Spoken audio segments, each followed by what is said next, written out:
Right, breaking చూస్తున్నాం. KG టమాటా ఎంత అని అడిగితే ఫ్రీ అంటున్నారు. ఈ బంపర్ ఆఫర్ ఎక్కడా అంటారా? వరంగల్లో. కానీ ఇది ఆఫర్ కాదు, రైతు కన్నీటి గోస. టమాటా రైతు కన్నీరు పెడుతున్నాడు. పంటకు గిరాకీ ధర లేక, రవాణా ఖర్చులు కూడా చేతికి రాక ఆవేదన వ్యక్తం చేస్తున్నాడు రైతన్న. సంతకు తీసుకొచ్చిన పంటను ఎవరూ కొనుగోలు చేయకపోవడం, ధర లేకపోవడంతో ఉచితంగా ఇచ్చేశారు అన్నదాతలు. మహబూబాబాద్ జిల్లా కొత్తగూడలో నిర్వహించిన వారాంతపు సంతలు టమాటా రైతులకు చుక్కెదురైంది.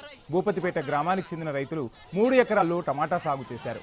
ఎన్నో ఆశలతో పంట కోసి వాహనంలో కొత్తగూడ సంతకు తీసుకొచ్చారు రైతులు. అయితే మార్కెట్లో కనీసం కూలీల ఖర్చులు కూడా రాకపోవడంతో తీవ్ర నిరాశకు గురయ్యారు. తిరిగి ఇంటికి తీసుకెళ్లడం కూడా భారంగా మారడంతో పండించిన పంటను రోడ్డుపాలు చేయడం ఇష్టం లేక ఫ్రీ టమాటాలు ఫ్రీ అంటూ కన్నీటితో ఉచితంగా పంపిణీ చేశారు. దీంతో స్థానికులు టమాటాల కోసం ఎగబడ్డ దృశ్యాలు మనం స్క్రీన్పై చూడవచ్చు. సో ఇదే అంశానికి సంబంధించి ఫుల్ డీటెయిల్స్ మా ప్రతినిధి ప్రశాంత్ అందిస్తారు. ప్రశాంత్, చూస్తున్నాం రైతన్నల గోస ఎప్పటికీ తీరని వేదనగానే కనిపిస్తుంది. సో సంవత్సరంలో ఎప్పుడో ఒకసారి టమాటో ధర 100 రూపాయలు తాకిందంటే గగ్గోలు పెడుతూ ఉంటారు.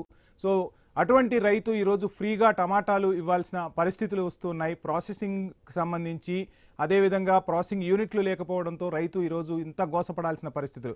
ఇప్పటికైనా ప్రభుత్వాల్లో చలనం వస్తుందా? అసలు ఏం జరుగుతుంది అక్కడ మార్కెట్లో?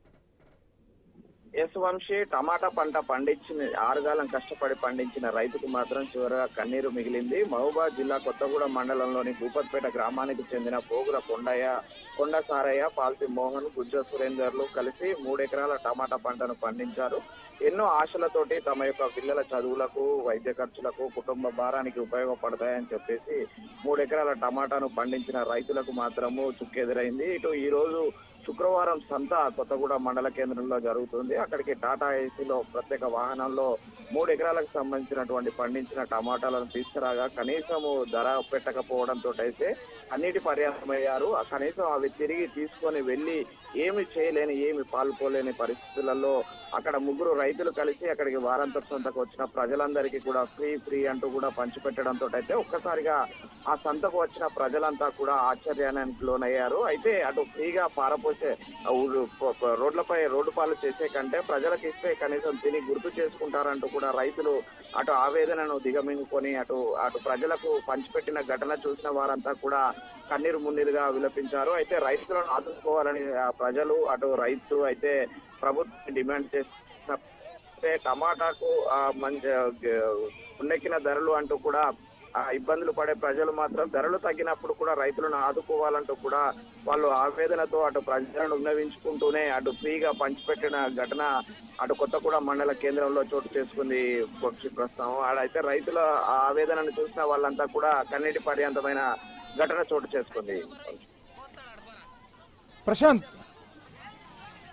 ప్రశాంత్, ప్రాసెసింగ్ యూనిట్లు ఎందుకు స్థాపించలేకపోతున్నారు? రైతు సంక్షేమం కోసమే ప్రభుత్వాలు అంటున్నా ఎక్కడా కూడా ప్రాసెసింగ్ యూనిట్లు ఉండట్లేదు. సంవత్సరంలో ఎప్పుడో 1-2 సార్లు టమాటా ధర హై అవుతున్న పరిస్థితి, మిగిలిన ఎప్పుడూ కూడా రైతుకు గిట్టుబాటు ధర లభించని పరిస్థితులే కనిపిస్తున్నాయి. సో ఆ దిశగా ప్రభుత్వాలు అసలు అడుగులు వేయట్లేదంటారా?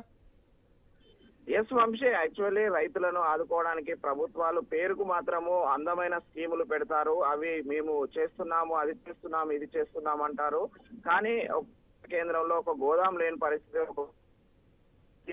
రైతులు పండించిన పంటను స్టోర్ చేయడానికి ఈ పేరుకు మాత్రము 1000 కోట్ల నిధులు కేటాయించాము, రైతులకు అవేర్నెస్ తెచ్చాము, అన్ని కల్పిస్తున్నాము అంటున్నారు. కానీ ఎక్కడ కూడా తెలంగాణ రాష్ట్రంలో కావచ్చు, ముఖ్యంగా ఉమ్మడి వరంగల్ జిల్లాలో మాత్రము పేరుకు పరిశోధన కేంద్రాలు ఉంటాయి, శాస్త్రవేత్తలు ఉంటారు, అగ్రికల్చర్ అధికారులు ఉంటారు. కానీ రైతుల వద్దకు వెళ్ళి రైతును అవేర్నెస్ చేసి రైతు పండించిన పంటకు కల్పించేటువంటి సౌకర్యం మాత్రం ఇప్పటి వరకు తెలంగాణ రాష్ట్రంలో ఏ మూలకు ఎక్కడ లేదు. పేరుకు మాత్రము ఆ గ్రామ రైతులకు బస్సు సౌకర్యం కల్పించాము, వాళ్ళు సిటీలలో అమ్ముకోని ఆర్టీసీ మీదనో ఇతర కారణాల మీదనో నెట్టివేసి చేతులు దులుపుకోవడం తప్ప స్వయంగా ఒక రైతుకు సంబంధించి ఒక యూనిట్ గా, ఒక గ్రామానిగో ఒక మండలానిగో ఒక యూనిట్ తీసుకొని అక్కడ ప్రాసెసింగ్ యూనిట్లు కావచ్చు, మండల కేంద్రాలలో కోల్డ్ స్టోరేజ్లు కావచ్చు, గోదాములు కావచ్చు, మార్కెటింగ్ చేసుకునే అవకాశం కావచ్చు, రైతులు పండించిన పంటను నేరుగా అమ్ముకునే అటువంటి మార్కెటింగ్ వ్యవస్థనే లేదు. దాని కారణంగా ఏంటంటే పట్టణాలలో మినహా మిగతా ప్రశాంత్, ఇప్పటికైనా అధికారులు ఎవరైనా స్పందించారా? ప్రస్తుతానికైతే రైతుల యొక్క గోసను మనం ఐ న్యూస్ లో ఎక్స్క్లూజివ్ గా చూపిస్తున్నాం వంశీ. ఇది రైతుల గోస అధికారులు ఉన్నతాధికారుల దృష్టికి తీసుకెళ్లే ప్రయత్నంలో భాగంగానే ఈ రోజు మనము ఈ వార్తను టెలికాస్ట్ చేస్తున్నాము. ఇప్పటికైనా అటు మహబూబాద్ జిల్లా అటు మార్కెటింగ్ శాఖ కావచ్చు, ఇటు అగ్రికల్చర్ శాఖ కావచ్చు, వాళ్ళందరూ కూడా స్పందించాలి. ఇటు టమాటా రైతులను ఆదుకునే దిశగా మన ఐ న్యూస్ వార్తా ప్రసారాలను వీక్షించైనా అటు రైతులను ఆదుకోవాలని మాత్రం అటు ప్రజలు కోరుకున్నట్టుగా మనం ప్రజలకు రైతులకు సహాయంగానే ఈ రోజు ఈ వార్తను టెలికాస్ట్ చేస్తున్నాము. ఖచ్చితంగా అధికారుల దృష్టికి అక్కడ స్థానిక మన రిపోర్టర్లు కూడా తీసుకెళ్లే ప్రయత్నం చేస్తున్నారు. చూడాలి అటు ఆ రైతులను ఆదుకునే విధంగా ప్రభుత్వం కావచ్చు, అక్కడ జిల్లా అధికార యంత్రాంగం ఏ విధంగా స్పందిస్తారు.